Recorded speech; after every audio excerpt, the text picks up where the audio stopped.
We are a house divided. Black, white, for, against, Democrat, Republican. Pick your side, but stay in your lane. There used to be a time when we couldn't even sit in this room together. Some would argue we still can't. We seem to be farther apart than ever before. In recent months, we've been hit with a health crisis, followed by a heart crisis, and those sequence of events have pushed us even farther apart. Mask, no mask. Us,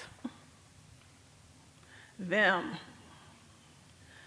Black lives matter. All lives matter. During this time, have you found yourself saying things like, I'll just stay in my bubble.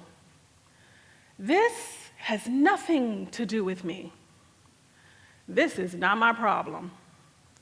Well, bubbles burst, and world problems definitely have a way of expanding. I am a we are the world kumbaya girl. Remember Coca-Cola's famed song, I like to teach the world to sing in perfect harmony? I'm the personification of that, even though I drink Pepsi. I like people to get along. It's easy, it's not messy, it's not complicated. I like you, you like me. What's so hard about that? But even as a kumbaya girl, I found myself divided, choosing a side. A few years ago, my neighbor flagged me down as I came home from work. He was waiting for me on the grassy knoll of our cul-de-sac.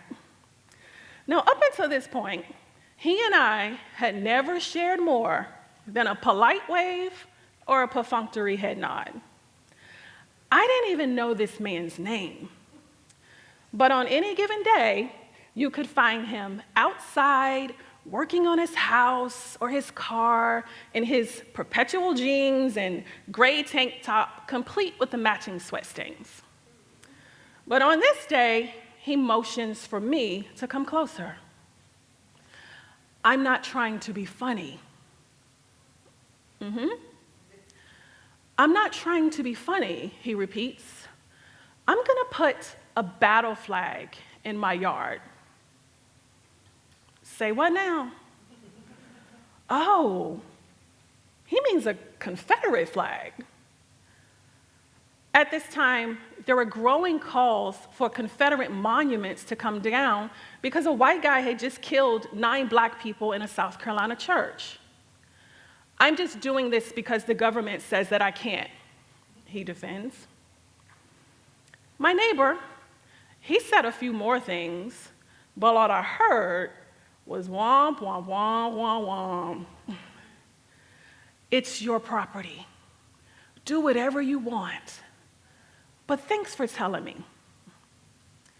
My husband and I are the only black family in the cul-de-sac. And while I really did believe that he could do whatever he wanted on his property, the next day when I got up, opened my door, and saw that flag flying in full grande across from my house,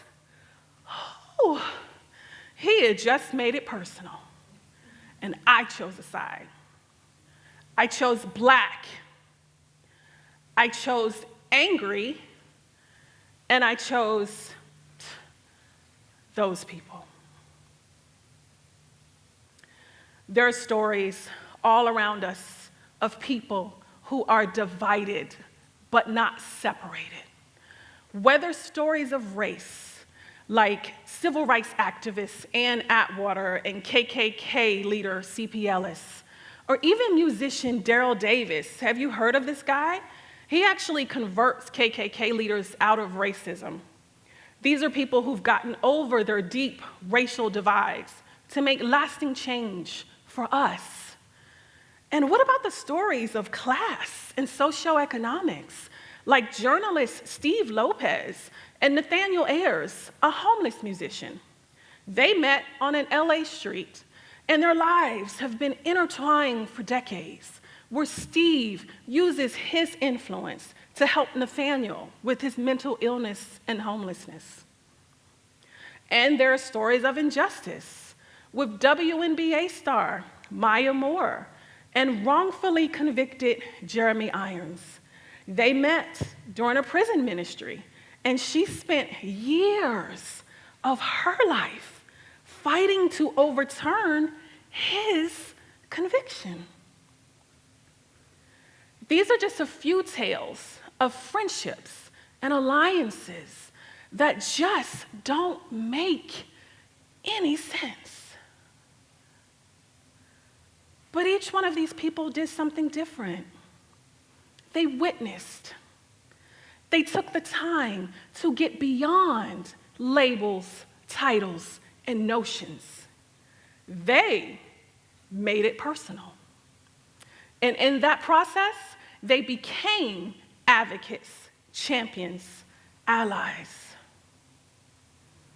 But as human beings, though, we like our positions. We like our divides. And while our position can be harder to move, our point of view can be influenced, swayed even. A few months later, my neighbor flagged me down again, waiting for me on the grassy knoll of our cul-de-sac. Do you eat eggs? Yes, I eat eggs. He hands me a carton. From my hens, I have too many. And with that gesture, our polite waves and perfunctory head nods became conversation. And my neighbor became Dave. And yes, in case you're wondering, Dave and I have had the conversations about slavery, Trump, Obama, and 30 years worth of good neighborhood gossip. Y'all, Dave has all the tea. The world tells us that we should hate each other, but we don't. We're different. We come from different worlds. We see the world through different experiences, but we can, and we do, live in peace together. But y'all, I ain't naive. Dave and I, we ain't never gonna run in the same circles nor vote the same interest. We really don't need to understand each other. That is not a requirement for life on the planet. But I do believe the most sincere and vulnerable thing that we ask of each other as human beings is, will you be a witness to my life? When we witness the lives of others, we break down barriers to start building a bridge. We actually support, educate, and encourage each other for who we are, not who we are told the other should be. And the goal of this bridge is not to get to the other side necessarily. That would be nearly impossible. The goal is to get to a place of respect, where we can demolish old beliefs and build anew. When we share our stories and give voice to our experiences, we carry each other within us. Our knowledge expands. but our worlds get smaller because our eyes truly can't see what our brain doesn't know. And when we witness each other, we color in those stereotypes and characteristics to give depth and dimension. And it is only then when the very foundation of our position starts to shift. So pick a side. Better yet, pick a middle, where red and blue become purple and black and white become one. Think of all the things that we can do together when we make it personal. Because within the context of our lives, our hashtags, and our mantras, we are simply pleading with each other. See me, because I matter. I matter. You matter. And a life that is not seen is a life that is not valued.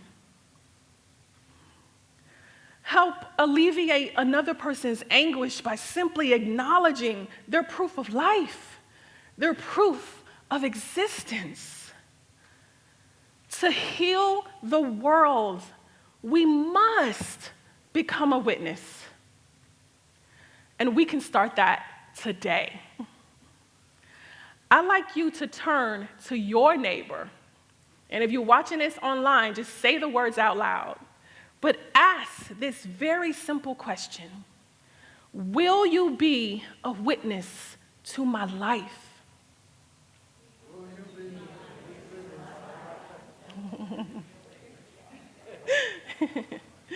And now, a house divided is blended. And it's okay if it's messy. It's okay if it's complicated. Because when you become a witness, you do so with the understanding that one day we will all be together on the bridge.